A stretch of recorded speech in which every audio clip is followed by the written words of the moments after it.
Hi there, Malcolm here with my 170th Booktube video, and today I'll be bringing you my April wrap-up and May TBR. So the month of April I managed to finish 11 books, totaling 2,752 pages, which compared to the same time last year, I'm only up by 125 pages. I did have over 1,000 pages advantage. I've really let it slip, so I've got to try and beef up my reading. So with 11 books read and some books I'm planning to read, let's get cracking. So first up is a Marvel graphic novel from the Secret Invasion series, Meet the Skrulls. And this one follows a family of Skrulls who are undercover on Earth, trying to live and exist as a normal family, but with their own secret agendas. So it's one part family drama, undercover Skrulls trying to achieve objectives. The artwork was pretty good.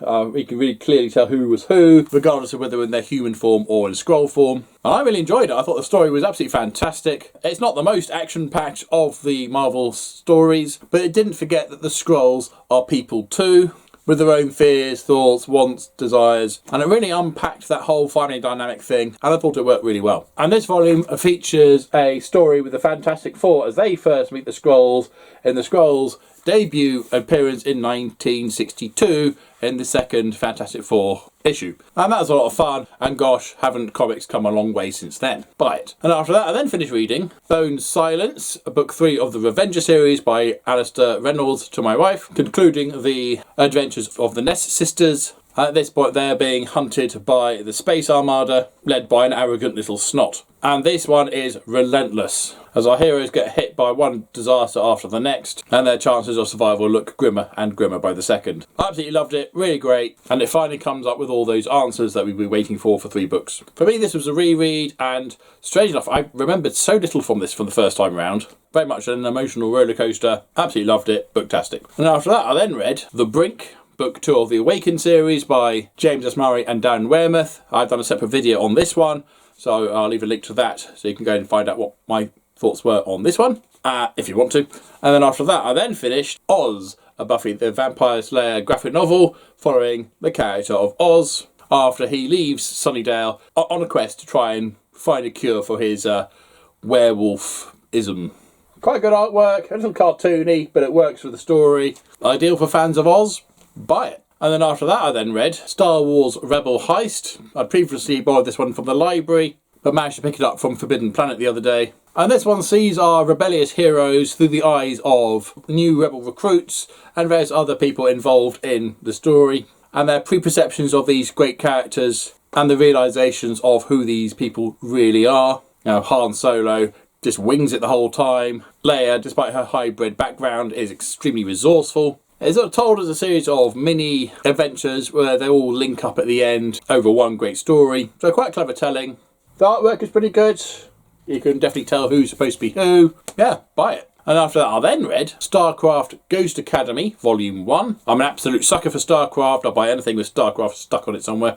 And the story follows Nova during her days at the Ghost Academy. Now there's a StarCraft novel called Nova, which gives more of her backstory, what happened to her family, and what happened to her while she was on the streets before she gets discovered, which I would say would help if you read that first before you read this one. But we do get some flashbacks to what happened to her family and on the street, but they're very sort of superficial flashbacks. Having read the novel, having a better understanding of the character of Nova, or November, her full name, I went in knowing about a lot of the references that they referred to in here. The artwork is black and white and quite manga-ish. I can't say I got on with it particularly. I do struggle with black and white. I don't mind the manga particularly, but I did struggle to know who was who on a few occasions, and I think the way that the way the story was told, I had to reread pages occasionally just to understand what was going on the page. And despite having already read Nova and knowing pretty much the story, I did struggle getting into this one. By the end, I was into it, and I'm quite keen to get hold of book 2, but it was a little bit disappointing to start off with. But it did pick up, and an ideal for those who are fans of StarCraft. So buy it. And after that I then read Star Wars Jedi Volume 1, and interestingly the only volume, don't know why they bothered numbered it, I don't know if they were expecting more. And this quite nicely ties into the Jedi Apprentice books. You may see them along there. With Qui-Gon's previous apprentice Xanatos causing a bit of issue. The artwork was okay, they've gone for that slightly grainy effect. I'm not a huge fan of the grainy effect, but yeah, it was alright, you could tell who was who. And the story flowed okay. It's worth reading. nothing particularly special. So and then after that I then finished this huge beastie, Servant of the Empire, book 2 of the Beyond the Rift trilogy from the Rift War series by Wyrmberg Feist and Janny Wirtz. This took me forever to get through, hence all the graphic novels and other distractions.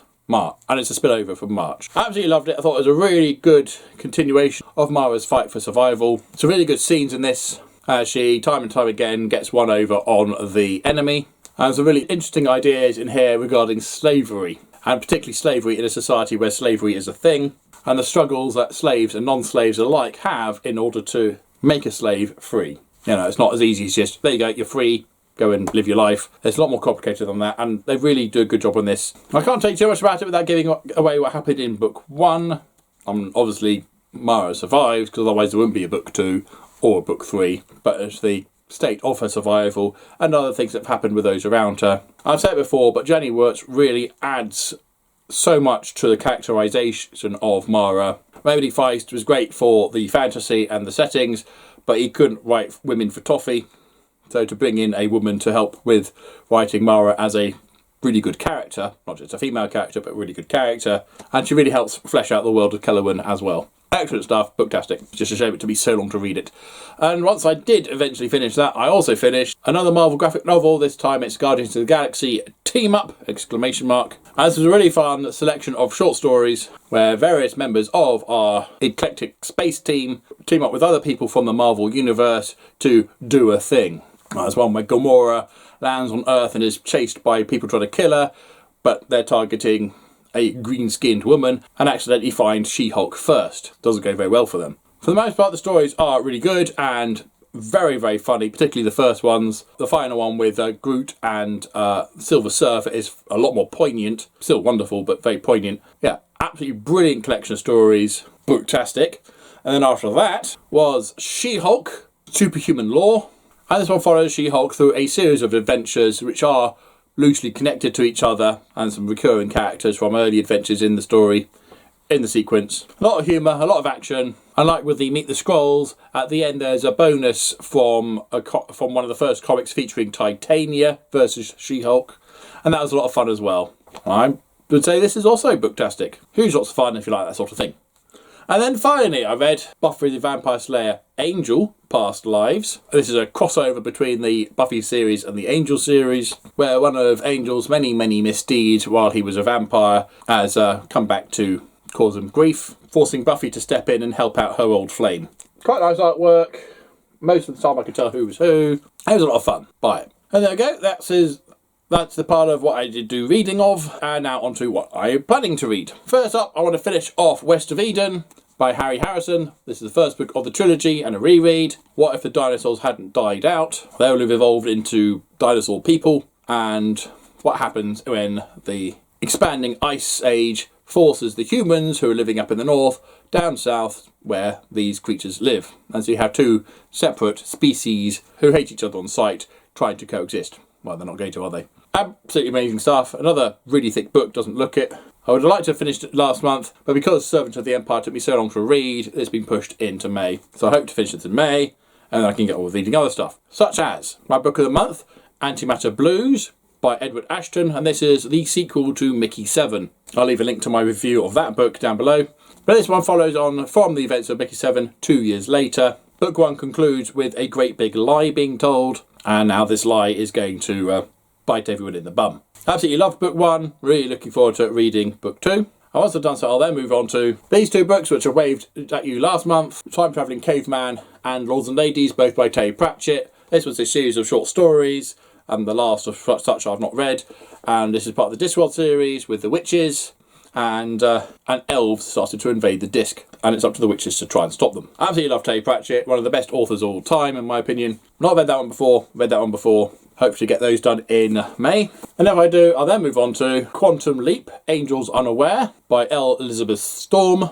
Another adventure to fit in with the TV show, the original TV show, not the remake. Sam jumps into a priest visiting a monastery, and one of the women there once saw the holographic owl when she was very little and believed him to be an angel. So, sounds intriguing. But that's my main reading. I'm still playing on with Graphic the Vampire graphic novels. So I got Out of the Woodwork and Death of Buffy as the next two. There's a part more still to go. Still reading The Shadow Casket to My Wife. This is by Chris Wooding, and book 2 of the Darkwater Legacy. And it's a big beastie. It's going to take us a while. We're doing alright. 300 pages now so far. So that's about it. Have you read any of those? Are you interested in reading any of those? Comments down below, or share what you've been reading. And as usual, if you have nothing nice to say, then please keep it to yourself. Thank you, and until next time, see you later.